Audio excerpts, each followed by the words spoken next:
저희가 지난주에도 이미 말씀드렸던 것처럼 예수님의 생애는 사실은 영광과는 전혀 무관한 그런 삶이라고 할 수 있습니다. 적어도 그분이 이 땅에서 사셨던 동안은 그렇다는 것입니다. 부활하시고 그리고 승천하시고 지금 주님 그 보좌, 하나님 보좌 우편에 앉아 계신 지금의 이 상황을 생각한다면 영광 받으시고 계시지만, 그러나 이 땅에서 십자가에 죽으시기 전, 돌아가시기 전까지의 그 상황들을 보면 그것은 영광과는 전혀 상관없는 그러한 삶이었던 거죠. 그렇다면 주님께서 이 땅 가운데 계실 때에 그 영광 받을 만하지 못했는가? 그건 아니지 않습니까? 예수님께서 기적을 베푸셨죠. 죽은 자를 살리고 앉은 병이 눈먼 자, 듣지 못하는 자, 또 혈루병 걸린 사람, 또 열병 걸린 사람, 정말로 모든 질병들, 이루 말할 수 없는 수많은 질병들을 고치셨습니다. 뿐만 아니라 자연의 법칙도 그분에 의해서 조정됐어요. 그렇지 않습니까? 빵과 물고기가 2마리 그리고 5덩이였는데 이것이 풍성해졌습니다. 갈릴리 바다의 물들은 예수님의 발이 물에 빠지지 않게끔 힘을 다해서 떠받치는 이러한 일들도 있었고요. 그렇게 본다면 정말 그분 앞에서 풍랑과 바람도 온 자연도 순종했고 자연의 법칙이라고 할 수 있는 모든 것들이 거슬려지면서까지 주님은 기적을 베푸셨습니다. 그렇게 볼 때 예수님은 충분히 그러한 기적을 베푸는 것만으로도 영광 받으실 만한 분이셨잖아요. 그렇죠? 그럼에도 불구하고 그분의 삶은 아무리 살펴봐도 영광과는 무관한 삶을 사셨다라고 이야기할 수밖에 없다는 거예요. 사실 여러분이나 저에게, 아니 우리 사람, 평범한 사람에게 이러한 기적과 능력을 베풀 수 있는 그러한 힘이 생긴다면 아마도 나를 위해서 그 일들을 사용하지 않을까. 실제로 성령 운동 혹은 은사주의자라고 일컫는 몇몇 사람들, 우리나라뿐만 아니고 외국 경우에도 실제로 그 초능력에 가까운 그런 질병을 고치는 사람들, 그리고 또 그것들을 눈으로 이렇게 확인시키는 사람들이 굉장히 많습니다. 그런데 실제로 따지고 보면 정말 자기의 영광을 위해서 그 모든 물질들을 사용하는 걸 보게 돼요. 얻는 것은 자기의 영광을 얻는 거예요. 물론 하나님께 영광의 박수를 이라고 말하지만, 그러나 그 모든 기적들의 그 영광은 자신이 다 취하는 것을 보게 됩니다. 이 사람이기 때문에 그런 거죠. 이렇게 볼 때에 우리는 우리의 죄성 때문에 그러한 기적 그리고 그 능력을 행한다 하더라도 세상에서 나를 위해 얻을 수 있는 것들, 물질이든가 혹은 영광이라든가 명예라든가 이런 것들을 얻기 위해서 사용했을 것이라는 것입니다. 그런데 주님은 그렇게 하지 않으셨어요. 이유는 사실 여러 가지 있으셨습니다. 첫째는 예수님께서 그 모든 일들 가운데 고난과 그리고 또 영광과 무관한 삶을 사신 것은 그만큼 낮은 상태로 이 땅에 오셨고 겸손한 모습으로 구원의 역사를 이루셨다는 것을 이야기하는 거죠. 그런데 또 다른 이유가 있습니다. 그런 기적들과 능력을 통해서 많은 사람들이 예수님 정말 대단하십니다, 예수님은 영광받기 합당하십니다 라고 하지 않아도 이미 예수님은 충분히 영광스러운 분이시라는 거예요. 네, 그런 분이시죠. 우리가 그렇게 말하지 않아도, 또 그분을 찬송하지 않아도, 그분에게 박수를 치지 않아도 이미 그분은 영광스러운 분이시라는 것입니다. 왜일까요? 그분은 하나님이시기 때문인 거죠. 오히려 이미 말씀드렸던 것처럼 예수님께서 이 땅 가운데서 당하신 여러 가지 일들을 살펴보면 영광과는 거리가 먼 것들이었습니다. 지난주에도 말씀드렸던 것처럼 사람의 몸에서 태어난 것, 이것도 예수님의 비참함, 비참함을 얘기할 때에 가장 대표적으로 이야기하는 거죠. 신이 사람의 모습으로 태어났다는 것, 이것 자체 말입니다. 가장 낮아짐, 탄생뿐만 아니라 그분의 생애 자체가 매우 수치스럽다고 해도 틀리지 않을 것입니다. 그런 면에서 볼 때 그분이 했던 모든 기적과 능력들 때문에 사람들이 막 박수를 치고 환영하고 하는 이것이 예수님을 더 영화롭게 하는 일은 결코 없었을 것이라는 거죠. 이런 예가 될까는 모르겠습니다만, 여러분들이 그 아이들 앞에 놓고 마술 같은 아니면 손장난 같은 일을 혹시 해보지 않으십니까? 청계천 가면 많이 하는 컵 3개 이렇게 놓고서는 이렇게 섞어 어디에 있게 이렇게 하는 거예요.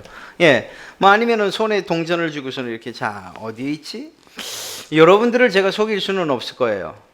제가 전문가가 아니기 때문에. 그런데 적어도 2-3살 정도는 제가 충분히 속입니다. 그래서, 자, 어디에 있지?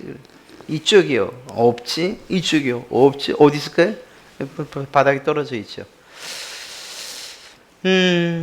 제가 이걸 하면서 여러분들에게, 내가 아무리 생각해도 마술이 재능이 있는 것 같아.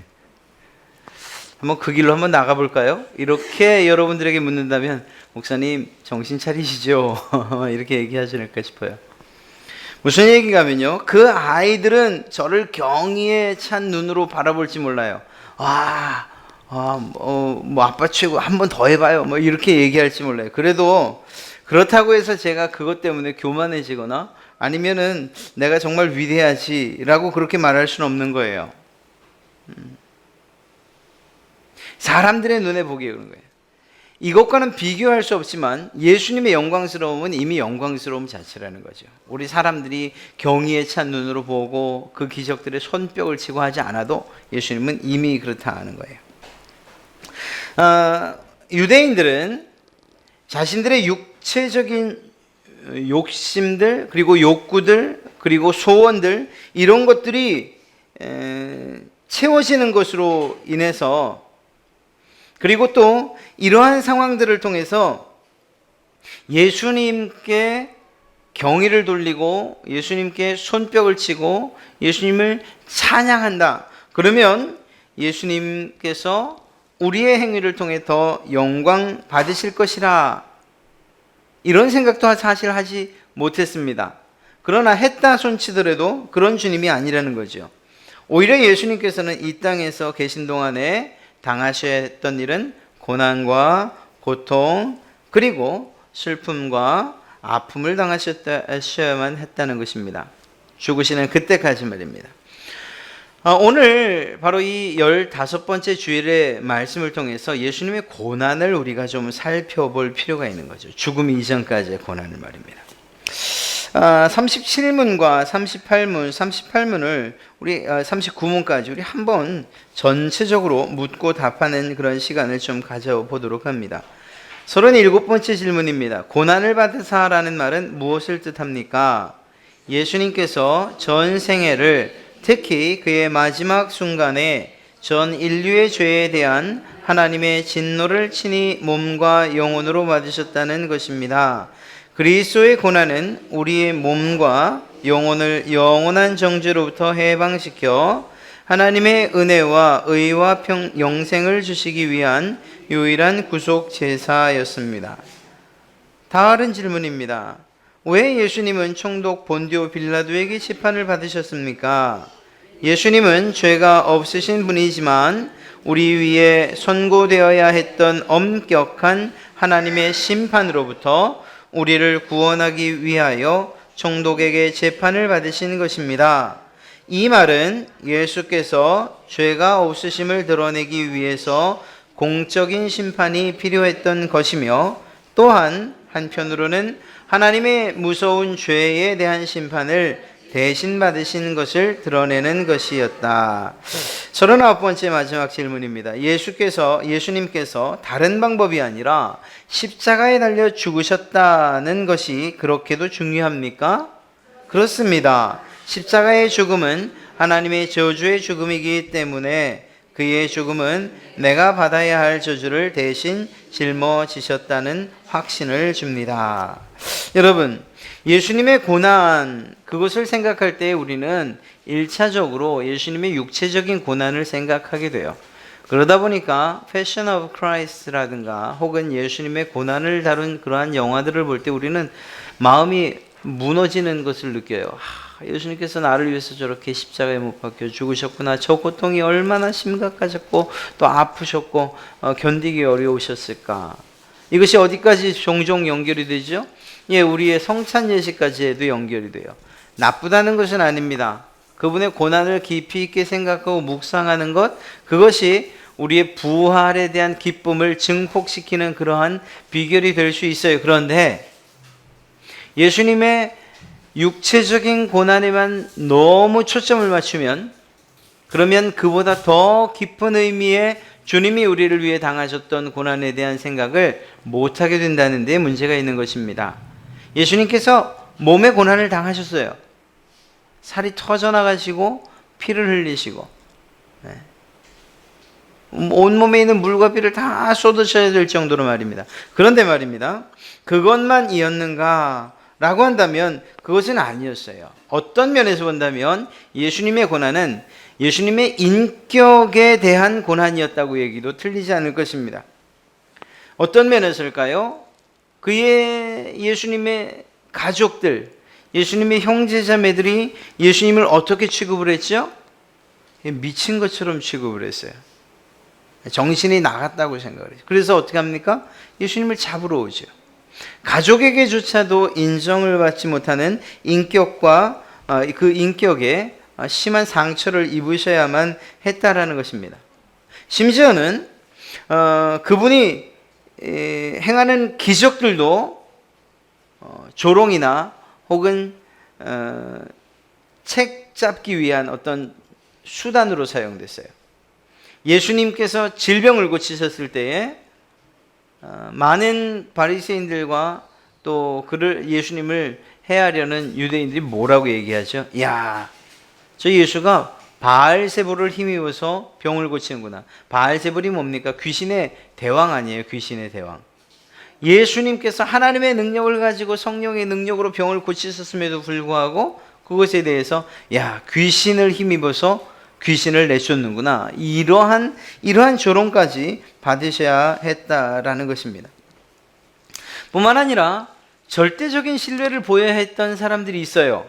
3년 동안 함께 다녔던 누구들이죠? 제자들이요. 사실 제자들은 예수님에게 부름을 받을 때부터 그분이 어떠한 삶을 살아오셨는지, 또 기적을 베푸실 때에 성령의 능력을 힘입어서 기적을 베푸셨고 또 참 하나님이라고 그들의 입으로 고백하기도 했었습니다. 그랬던 그들인데, 그들을 통해서 예수님은 가장 큰 고난과 고통을 받으셔야만 했어요. 배반당하는, 제자들에게 버림당하는, 절대적인 신뢰를 보여 마땅한 그 제자들이 결국 예수님을 모른다고 외면하는 이러한 일들을 당할 수밖에 없었던 거죠. 왜 그랬을까요? 제자들은 예수님이 하시는 말씀조차도 이해하지 못하는 그러한 상황이었기 때문입니다. 하물며 죽음을 향해서 걸어가시는 그분의 발걸음, 그분의 그 길을 어떻게 제자들이 이해할 수 있었겠는가? 여러분, 예수님의 삶과 죽음의 진정한 의미는 예수님의 부활, 그리고 승천, 그리고 이후에 오시는 성령님의 임재, 성령님께서 우리에게 알려주시는 이 일을 통하지 않고서는 사실 알 수가 없는 것들이죠. 그런 면에서 여러분들은 참으로 복받은 사람들이고 저도 마찬가지입니다. 제자들도 성령의 충만함을 잊기 전까지는 이 사실에 대해서, 예수 그리스도의 구원 사역에 대해서 전혀 깨닫지 못했지 않습니까? 우리는 알고 있죠. 성령님께서 알려주시니까 말입니다.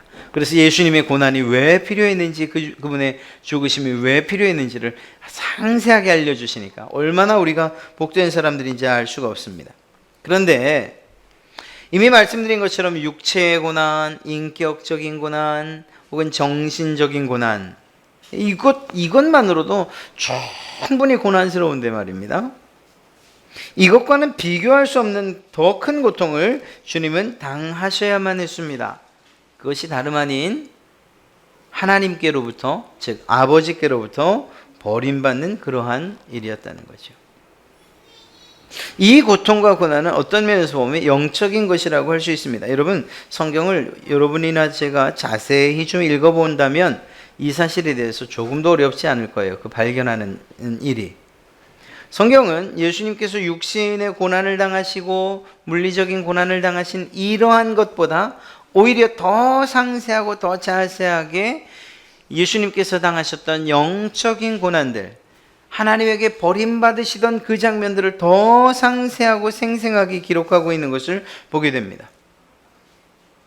예수님께서 우리의 죄를 жил머지셨다라는 이것이 그냥 내가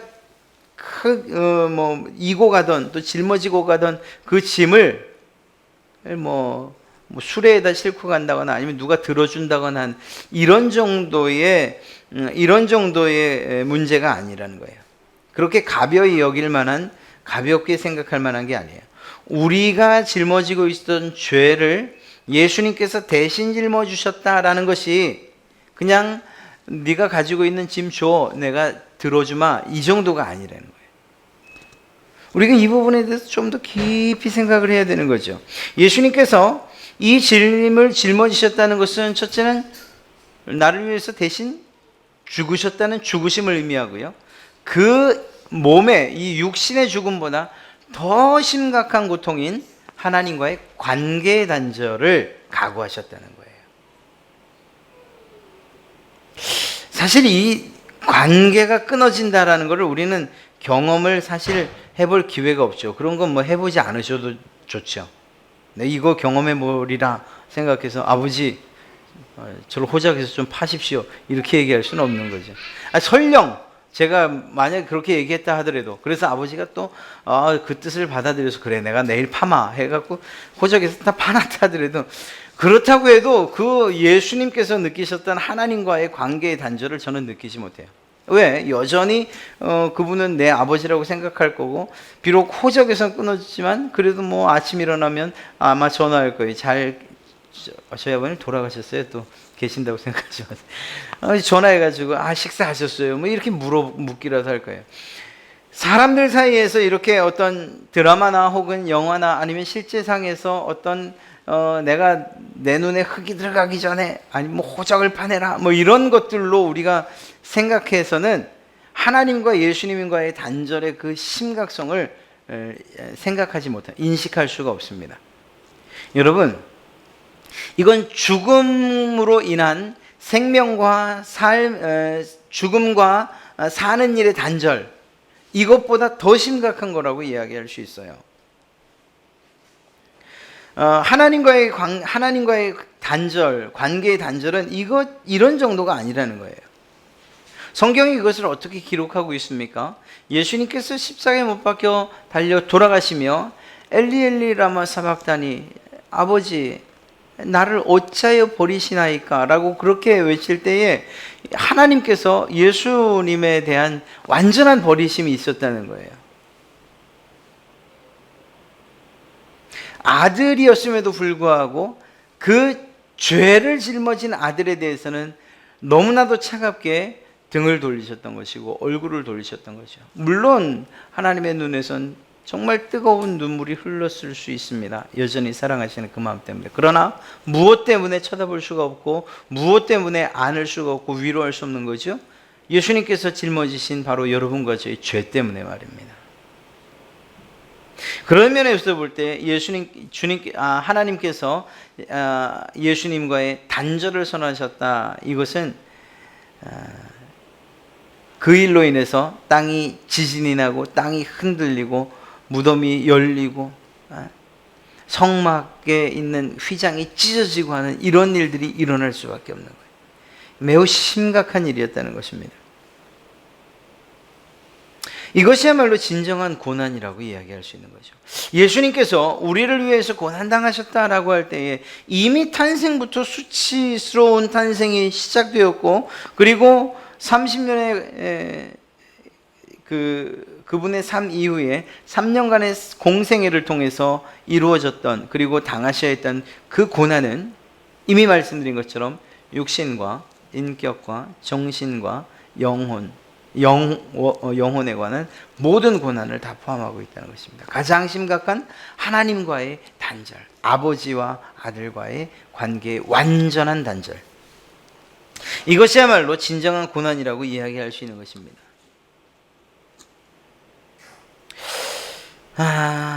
이 일의 원인이 무엇입니까? 예수님께서 이렇게 고난을 당하시고 고통을 당하셔야 했던 그 이유가 무엇일까요? 우리 사실은 다 답을 알고 계세요. 지금 다 마음속으로 벌써 얘기하셨을 거예요. 그런데 늘 제가 드리는 질문이고 여러분도 받는 질문이라고 해서 대답을 너무 쉽게 해서는 안 될 겁니다. 정말 마음속으로 좀 깊이 생각해야 돼요. 그건 다른 것이 아니라 바로 여러분과 저를 위한, 우리 각자를 위한 하나님과의 관계 회복을 위한 바로 이 목적으로 주님이 돌아가셨다는 거예요. 이 관계 회복은 결국 누구의 뜻이었느냐? 하나님의 뜻이었던 거죠. 오늘 우리가 읽었던 말씀에 있어요. 10절 말씀을 보면 여호와께서 그에게 상함을 받게 하시기를 원하사, 하나님께서 예수님이 고난당하시는 것을 원했다고 기록하고 있어요. 이유가 무엇입니까? 그 일을 통해서만 이 세상의 모든 인류들이, 또 하나님의 택함을 받은 그 백성들이 하나님과의 관계를 다시금 맺을 수 있기 때문이었습니다. 이 방법 외에는 다른 방법이 없었기 때문인 것이죠. 그런 면에서 볼 때 예수님께서 고난당하신 이유는 한 가지밖에 없어요. 사랑 때문입니다. 사랑. 다른 아무 이유가 없습니다. 정말 단지 사랑 때문에, 사랑하셨기 때문에 고난당하신 거예요. 여러분들 아이들에게 그런 얘기 안 하셔요? 저는 한번 해봤었어요. 옛날에. 지금도 종종 해요. 너희 나 용돈 얼마나 줄래냐? 아니면 그 11조 가운데 그 11조는 하나님한테 드리고 또 다른 11조는 나한테 선교비로 보내라, 이런 얘기를 종종 해요. 그럼 아들이 뭐라고 하냐면 당연히 그렇게 한대요. 그건 두고 봐야 알지만 그렇게 해주겠대요. 그래서 내가 얼마나 감사한지 알 수가 없어요. 그래서 제가 그 아이들을 그렇게 잘 돌보는 거예요. 이렇게 말하면 웃기지요. 여러분의 자녀들이 여러분에게 이런 약속을 하고 계약서를 써서 여러분이 자녀들을 사랑하십니까? 자녀들이 여러분에게 뭔가를 해주겠다고 그냥 지장을 찍고 손가락 고리를 걸어서 약속을 하니까, 그래 내가 네 약속을 믿어, 내가 널 사랑하마. 하지만 약속 안 지키면 이젠 손해배상으로 청구할 거다, 이렇게 얘기하진 않잖아요. 여러분, 그 아이들이 그렇게 이야기하는 것이 우리에게 때로는 기쁨이 되지만 그것 때문에 아이를 사랑하는 건 아니에요. 그것 때문에 자녀를 사랑하는 건 아니에요. 그냥 내 아이기 때문에 사랑하는 것, 그것 이상도 이하도 아니에요. 그래서 세상 다른 사람들은 여러분의 아이들에 대해서, 또 우리 아이들에 대해서 참 나쁘다, 후레자식이다, 이렇게 얘기할지 몰라요. 또 그게 부모들의 마음에 막 가슴에 못을 박을지도 몰라요. 그럼에도 불구하고 그 아이를 놓을 수 없는 것, 그 우리의 기도의 제목에서 빼놓을 수 없는 이유가 뭡니까? 사랑하기 때문에. 다른 이유가 없어요.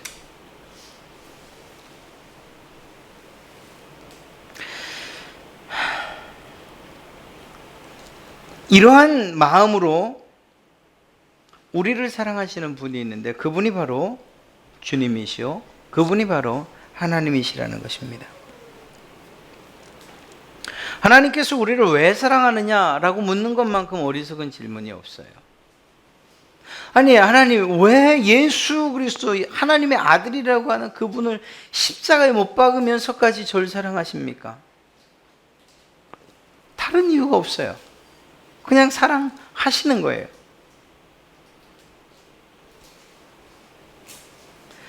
예수님께서 우리를 사랑하셨습니다. 그래서 자신의 몸과 그리고 또한 고통을 감수하신 거예요. 희생제물로 드리신 거예요. 우리가 마땅히 하나님께 영광과 존귀를 올려드려야 합니다. 그런데 그래야 마땅함에도 불구하고 우리는 우리의 죄 때문에 그분의 영광을 손상시키는 일들을 더 많이 해요. 멀리 갈 것도 없어요. 오늘 하루를 돌이켜 보시면서 하나님께서 내 삶을 통해서 온전히 영광 받으셨겠는가? 한번 생각을 해 보십시오. 안 그럴 수도 있고 그럴 수도 있죠. 혹시 그러셨어요? 어제 좀 생각해 보시고 좀 더 넘어가시고 좀 더 넘어가시고. 사실은 어찌 보면 우리는 주님의 그 영광을 손상시키고 또 때로는 그분께서 기뻐하시는 일들을 다 하지 못하고 사는 것이죠. 원래 그렇게 태어난 사람들이니까 말입니다. 그런 면에서 이에 대한 형벌을 하나님의 영광을 손상시키고 우리가 죄를 지었고 그래서 하나님과의 관계를 단절시켰고 한 이러한 부분들에 대해서 그 죄의 값을 예수님께서 그리스도께서 대신 받으신 것이라는 것입니다. 만약에 주님께서 이러한 형벌을 받지 않으셨다면 그렇다면 우리는 여전히 죄 가운데에서 여전히 소망 없이 여전히 멸망당할 그러한 진노의 자식들로밖에 살 수 없었다는 거예요. 우리가 한 가지 오해해서는 안 되는 그런 사실이 하나 있는데요. 그게 뭔가 하면 예수님이 우리를 대신해서 고난과 죽음을 당했다라고 할 때에 오늘 읽은 말씀도 사실은 그렇게 받아들일 수 있어요. 그런데 그게 아닙니다. 예수님께서 우리를 위해서 죽으셨다라고 할 때에 누군가 하나님께서 억지로 그 일을 시키신 것 아닌가 이렇게 생각할 수 있어요. 오늘 말씀도 그거잖아요. 그에게 상함을 받게 하시기를 원하사 하나님께서 아주 고집을 부리셨구만 이렇게 생각할 수 있어요. 근데 그게 아니에요. 그렇게만 생각한다면 하나님의 사랑에 대한 이해는 있을지 모르지만 예수님의 은혜,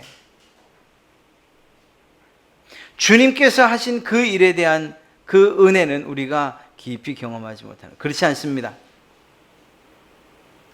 우리 사람들 사이에서는 부모가 시키면 싫어요, 싫어요, 싫어요 라고 말할 수 있지만 그리고 또 그렇게 안 할 수도 있어요.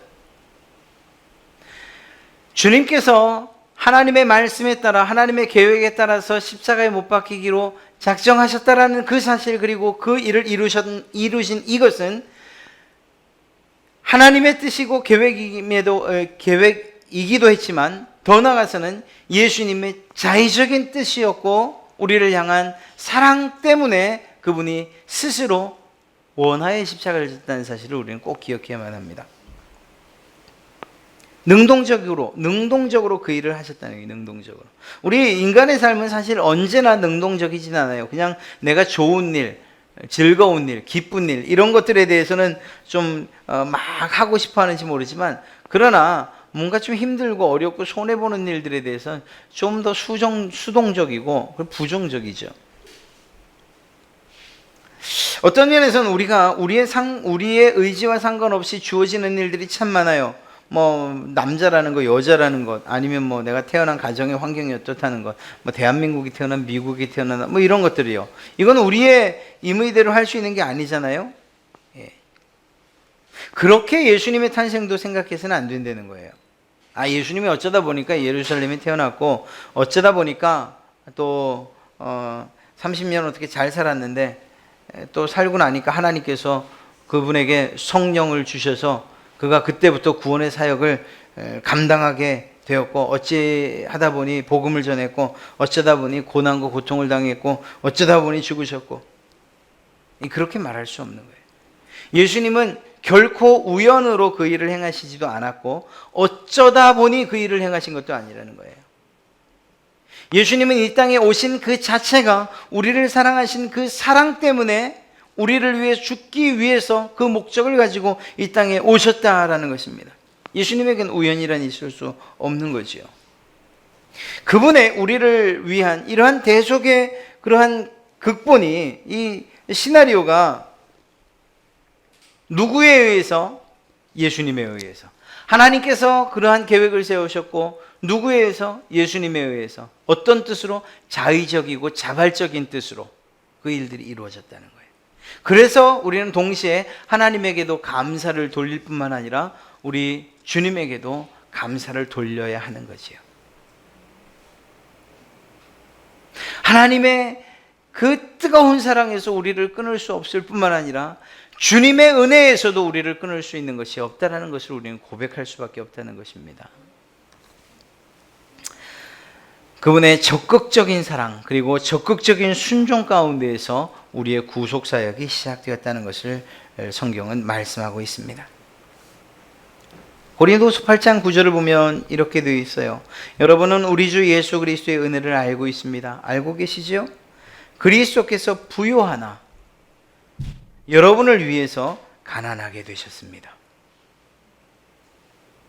예수님께서는 영적인 면에 있어서나 능력에 있어서나 지혜에 있어서나 권위에 있어서나 그 어떤 것에 있어서도 가난한 분이 아니었어요. 그런데 그분께서 누구를 위해서? 바로 나를 위해서, 바로 여러분 각자를 위해서 가난해지셨다는 거예요. 어떻게 가난해지셨어요? 이미 말씀드린 것처럼 자기를 비워 종의 형체를 갖는 것으로서 가난해지셨다고요. 그분의 가난하심으로 인해서 우리는 무엇을 얻게 되었습니까? 부요함을 얻게 된 거죠. 마치 시소처럼 말입니다.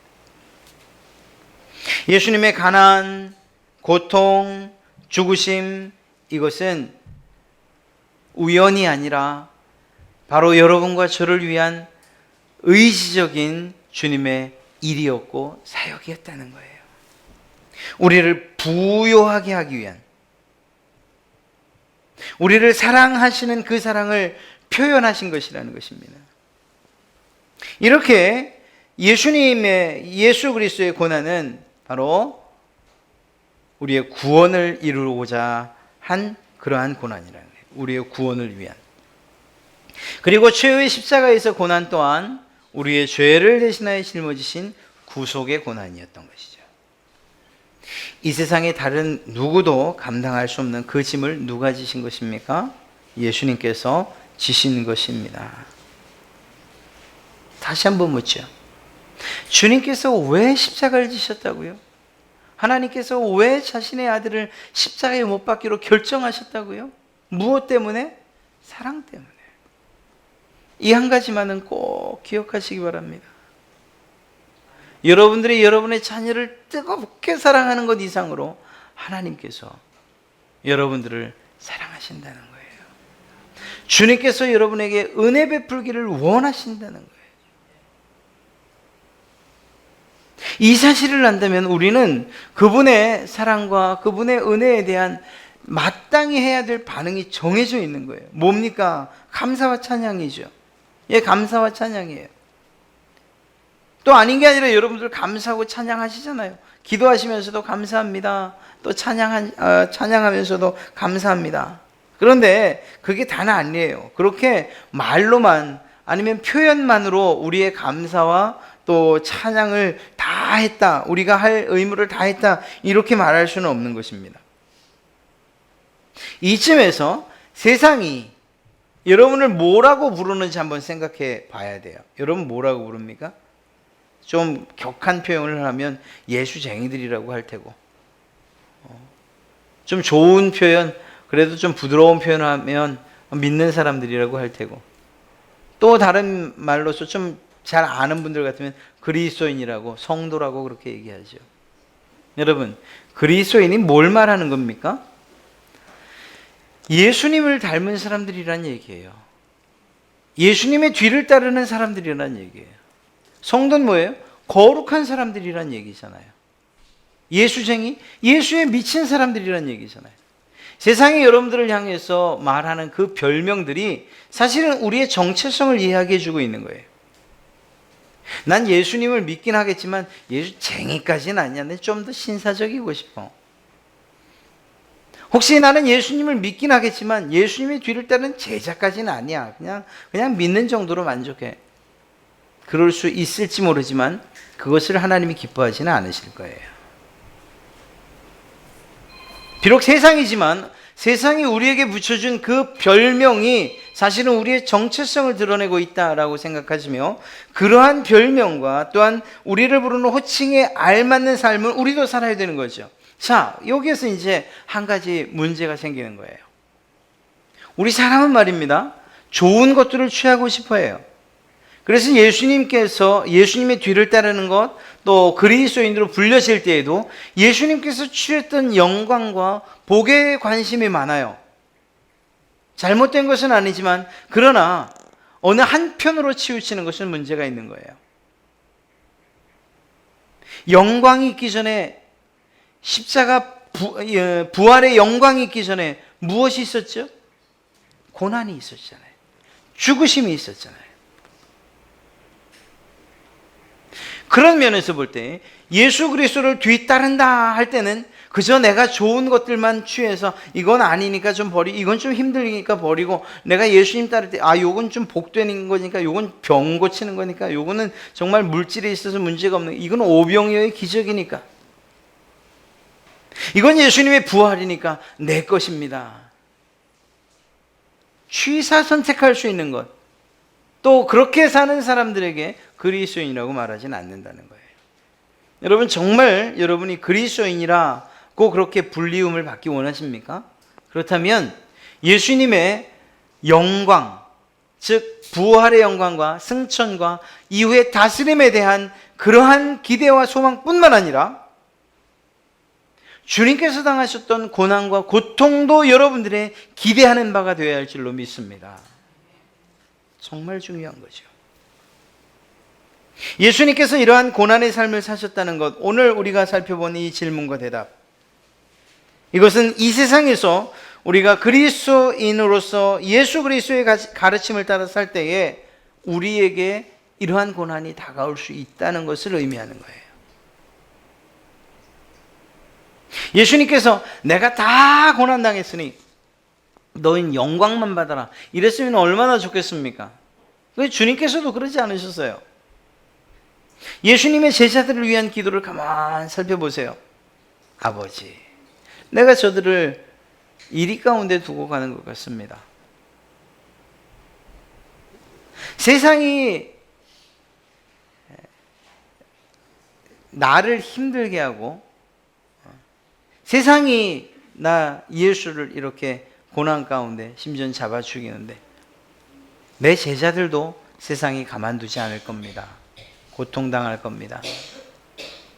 그 제자의 제자된 자들도 세상으로부터 조롱받고 또 세상으로부터 고통받을 것입니다. 그래서 말인데 다 믿으면 그냥 즉각적으로 구원해 주십시오. 그렇게 기도하지 않으셨어요. 그러니 성령님 도와주십시오. 저들이 이겨낼 수 있도록 도와주십시오.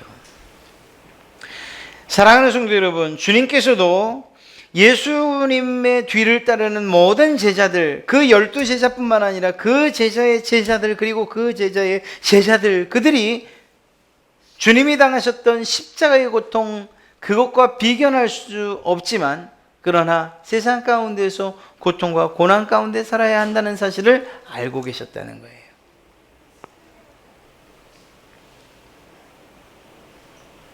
그때 비로소 우리가 당하는 고난과 고통을 주님의 고난으로부터 위로받고 감당할 수 있는 힘이 생기는 것이죠. 예수님은 고통받지 않으셨는데 왜 나는 고통받는가? 이런 말 할 수 없다는 거예요. 성경은 무엇이라고 말하고 있습니까? 우리에게 있는 대제사장은 우리의 연약함을 이미 다 경험하신 분이라고 말하고 있잖아요. 그래서 우리는 주님 앞에서 하나님 나 너무 힘들어요 얘기는 하고 기도는 하지만 그러나 주님께서 그때 우리를 향해서 내가 다 안다는 말에 토를 달 수가 없는 거예요. 그래요. 주님도 다 아시죠. 아니, 그럴 수밖에 없는 거죠.